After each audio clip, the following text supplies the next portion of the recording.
within the rich revelation of the Bible, I think we do find some core values that we can hang on to. There are things that give us handles on how to do this in business, where it's so complex and messy. I think there's 3 core values. At least there's 3 that I focus in on in my practice and in my teaching: grace, soul, and shalom. So let me see if I can explain what these 3 core values are: grace, soul, and shalom.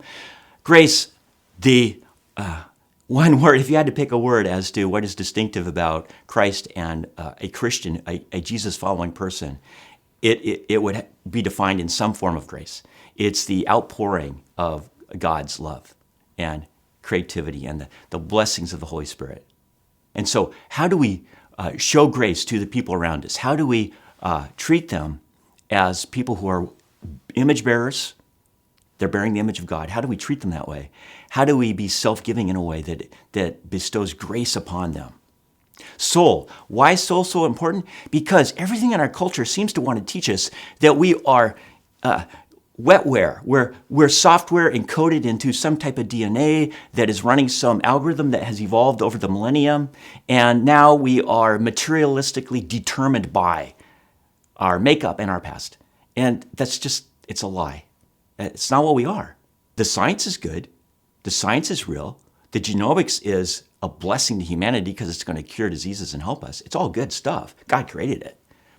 The problem is if we start to think that soul, therefore, based on this materialistic worldview, if we were to think that soul is some ethereal thing that floats off to heaven when we die, we've just got it wrong. The Bible never teaches it that way. The Bible language never uses the word that way. The Hebrew word is nephesh. Well, nephesh is the whole person. It's better to say, rather than to say that we have souls, it's better to say we are souls. We are the embodiment of personhood. And the Bible word for that is soul.